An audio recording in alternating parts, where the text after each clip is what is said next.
Allez, parlons un peu de Ferrari, qui a consacré presque tout son budget à sa F1 de 2022. Waouh, ah oui quand même, c'est la gestion du plafond en année 1 voulue par Mattia Binotto. Alors, Ferrari, si vous pondez une voiture de merde l'année prochaine, vous n'aurez pas d'excuses, hein. Pour le coup, là, ils vont sûrement se battre pour le titre, hein, du coup, hein. J'espère, hein. Ça ferait trois écuries minimum qui se battent pour le titre, ça serait bien.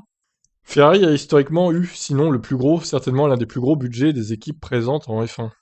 La saison 2021 était la première année régulée par le plafond budgétaire et le règlement financier. Lorsque l'on demande à Mattia Binotto d'expliquer comment ça a eu un impact cette année sur le développement de 2021 et 2022, il commence par répondre sur la tête de l'enveloppe de Scuderia. Certes, nous avions un gros budget, peut-être pas le plus gros, pointant du doigt le garage Mercedes. Mais avec le règlement financier et le plafond budgétaire, nous avons dû couper certains développements, mais aussi faire des coupes dans des parties de notre organisation quand on a eu une limite. Il faut y obéir.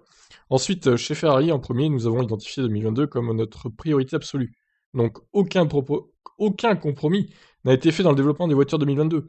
Je pense que la raison pour laquelle 2022 est une priorité absolue est assez évidente.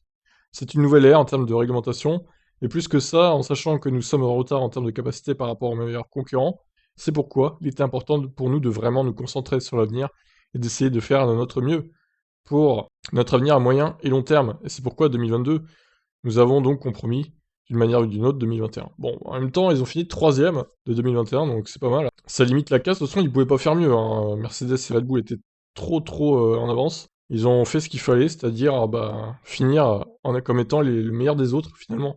Un compromis signifie, comme je l'ai déjà dit, que nous n'avons pas vraiment développé la voiture au cours de la saison. Nous avons développé la voiture pour le début de saison.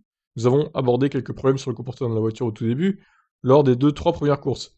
Mais nous avons ensuite complètement arrêté le développement et nous nous sommes concentrés sur 2022, à l'exception de l'unité de puissance évoluée que nous avons introduite à Sochi en Russie, comme premier et seul développement.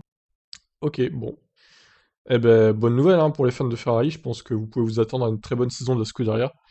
Bon, j'espère pour eux, parce que s'ils ratent leur voiture, là, ce sera un comble quand même. Ok, bah je vous laisse réagir suite à ça. Ciao ciao.